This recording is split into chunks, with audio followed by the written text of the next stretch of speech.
Salut à tous, aujourd'hui on va parler des liens et des chemins donc absolus, relatifs, et qu'est-ce que ça veut dire, et quand utiliser un chemin relatif, quand utiliser un chemin absolu. Donc on commence par le plus simple, ça va être le chemin absolu. Donc ici, j'ai fait exprès de créer quelques pages, de créer quelques dossiers, histoire qu'on puisse voir, qu'on puisse naviguer et qu'on puisse voir les différences finalement entre ces chemins.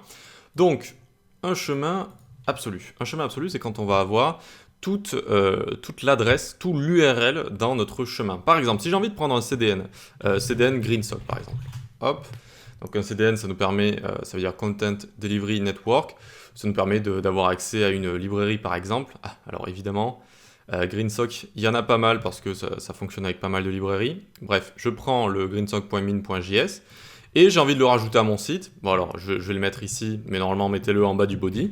J'ouvre un script et je mets src ici, est égal, et je mets le lien complet ici, je mets le chemin complet. Vous voyez qu'il y a le https, tac, on va sur le site Cloudflare, ensuite on va dans le dossier Ajax, lib, GSAP, etc., jusqu'à avoir accès à ce qu'on veut finalement, c'est notre librairie en version minifiée ici, gsap.min.js, ok.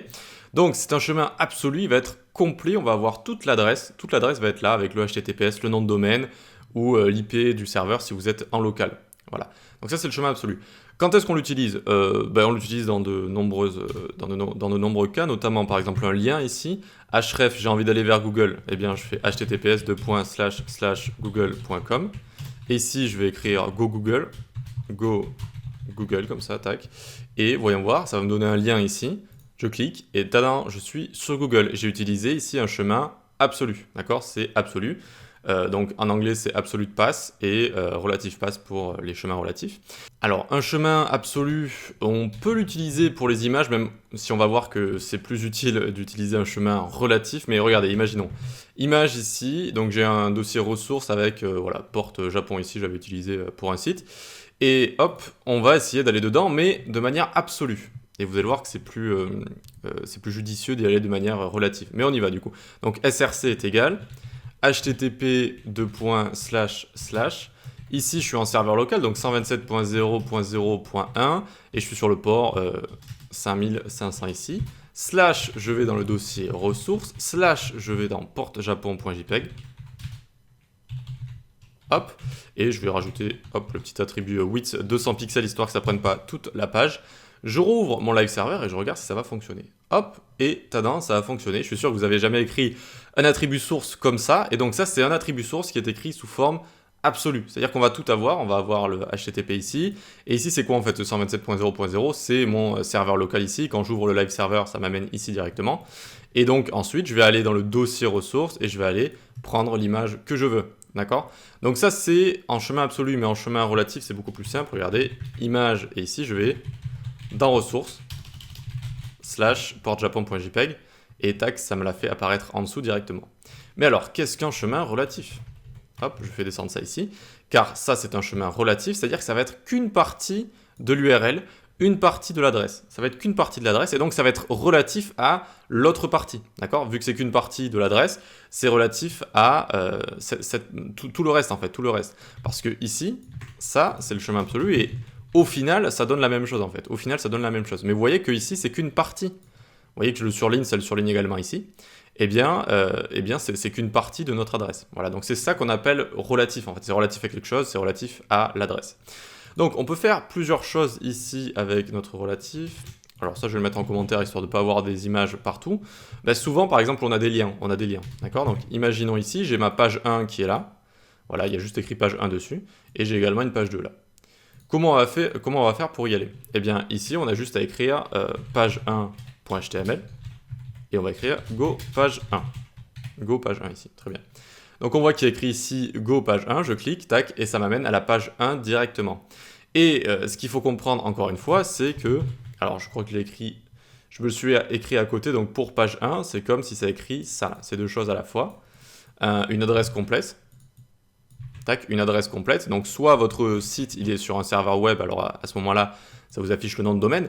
Mais ici, vu qu'on est en local, eh bien ça nous affiche ici l'adresse directement du serveur en local. Et donc ce qu'on a écrit ici, c'est comme si on avait écrit ça directement. Mais vous voyez que ça va être plus rapide et donc plus sympa à utiliser. Qu'est-ce qu'on peut voir avec les chemins relatifs aussi de manière générale? Donc, on peut voir des slash des fois, d'accord? Et vous voyez que ça va nous donner la même chose. Regardez, précédent, je clique sur Go page 1 et ça marche également parce que le slash va être induit, d'accord? C'est-à-dire que si vous ne l'écrivez pas, de base, ça va quand même l'écrire ici, d'accord? Ça va quand même l'écrire. Regardez ici, ça l'a écrit dans notre URL directement. Ça l'a écrit de base, voilà. Bon, si vous aimez, pour mieux vous y retrouver, écrire les slash, vous pouvez écrire les slash. Alors, on a le slash comme ça et on a également le point slash. Ça va faire plus ou moins la même chose, d'accord? Donc, le slash, ça veut dire qu'on est à un certain endroit ou dans un certain dossier. Par certains endroits, j'entends le fait que ici, par exemple, index.html, page 1, page 2, c'est à la racine de notre site. C'est-à-dire que c'est le départ de tous les répertoires, de tous les dossiers. Ces dossiers-là aussi sont à la racine, mais eux, on peut les ouvrir pour plonger à l'intérieur, si vous voulez. Ok? Et donc, le fait qu'il y ait écrit juste slash, point slash ou rien du tout, eh bien là, ça veut dire là où se situe page 1, en fait. Là où se situe page 1. Le seul endroit où ça peut être intéressant, c'est quand on utilise des frameworks et ou des compilateurs.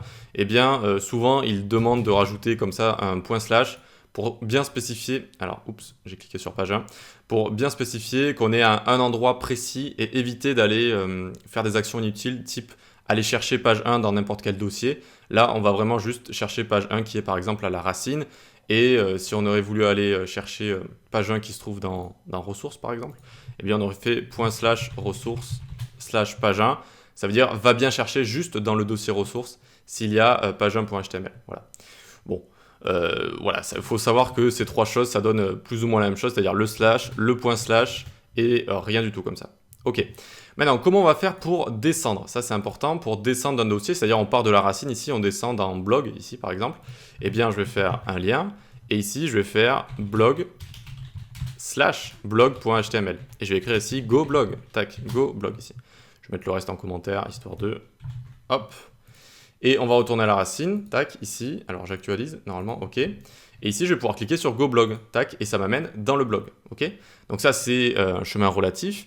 Et c'est ça en fait, c'est relatif, vous voyez, il y a les slash ici directement, et donc on est allé dans blog, puis dans blog.html. Si ici j'avais écrit juste blog.html ici. Et donc là ici, hop, on clique, cannot get blog HTML. N'hésitez pas à relancer le live server, parce que des fois il enregistre des chemins. N'hésitez pas à relancer le live server pour bien voir l'erreur, parce que des fois ça peut un peu enregistrer d'autres chemins. Hop, et ici on voit bien cannot get blog HTML, c'est normal, parce que blog HTML ici, ça n'existe pas. Blog HTML se trouve seulement dans le dossier blog ici. D'accord? Donc, il faut écrire bien ceci ou ceci, d'accord? Si vous trouvez que visuellement c'est un petit peu mieux, ou si vous travaillez avec des frameworks, je sais qu'avec React, on était obligé de faire un point slash comme ça, vu qu'on travaille avec des compilateurs, etc. Mais je crois que récemment, il y a eu une mise à jour et qu'on n'est plus obligé, quand on est dans le même dossier, d'écrire ce point slash tout le temps, à vérifier. Mais sinon, voilà, vous pouvez aussi écrire point slash si vous voulez bien spécifier qu'on va juste rechercher dans ce dossier blog ici. Et voilà. Autre chose pour terminer qui est très intéressant. Alors, tac, on reclique ici. Vous voyez que là, par exemple, ça ne fonctionne pas. Il va falloir réouvrir le live server. Tac, on clique et ça fonctionne. Voilà. Donc, on a vu comment descendre dans un dossier. Comment on fait maintenant pour monter donc, de notre dossier blog, de l'intérieur de ce dossier, jusqu'à la racine ici. Eh bien, hop, on va faire un lien ici. Dans ce lien, je vais écrire retour à la racine. Mais ça aurait pu également fonctionner si on voulait juste remonter dans un dossier directement. Et donc, href ici, qu'est-ce qu'on va faire? On va faire deux points slash, et on va retourner à l'index HTML par exemple. D'accord? Et ici, on va retourner à la racine. C'est-à-dire qu'on monte d'un cran, on sort du dossier et on retourne à la racine ici. Mais si on avait eu plusieurs dossiers, il ne faut pas hésiter à faire plein de deux points slash comme ça. D'accord? Deux points slash, à chaque fois on remonte d'un cran, on remonte d'un niveau, d'un dossier. Et donc ici, tac, si on met juste deux points slash index HTML, hop, retour à la racine. Donc là, je suis à la racine, à l'accueil, l'index HTML. Hop, et je descends, et je remonte, je descends, je remonte comme ça. Ok? Allez, j'espère que c'était pas trop, et que ça vous a pas trop embrouillé. Donc absolu, c'est le plus facile à comprendre. Il va y avoir le nom de domaine ou l'adresse de votre serveur. Il va y avoir https / toute l'arborescence, enfin le chemin de vos dossiers. Ça, c'est vraiment le chemin absolu. Et relatif, ça va juste être une partie des chemins, mais ça va induire en fait le chemin dans votre URL à chaque fois ici. Chaque fois que vous allez cliquer, vous voyez que finalement, voilà, au final, ça vous écrit ça. Et donc, vous voyez qu'ici, j'ai l'adresse de mon serveur local. Si je la copie, on est sous Chrome ici. Et en fait, il ne montre plus les HTTP ou HTTPS devant, mais si vous le collez, hop, regardez, c'est écrit maintenant. Donc en fait, si vous copiez ça, ça va vous écrire en même temps, enfin, ça va vous copier le HTTP comme ça, vous voyez? Donc ça peut être assez intéressant pour bien visualiser ce qui se passe en fait. Ok, donc chemin absolu, chemin relatif. Chemin absolu en général donc pour tout ce qui est CDN, pour tout ce qui est lien vers un autre site, et chemin relatif pour tout ce qui est ressources dans un site, ça peut être des images, ça peut être des médias, ça peut être une vidéo, et ça peut être la navigation du site aussi. La navigation du site quand on a envie de se déplacer dans un site. Voilà, donc ce qu'il faut comprendre ici, hop, c'est que quand on écrit blog ici ou /blog, ou ./blog, eh bien, ça veut dire la même chose. Ça veut dire la même chose. C'est juste avec les compilateurs, avec les frameworks qu'il vaut mieux utiliser ici un /.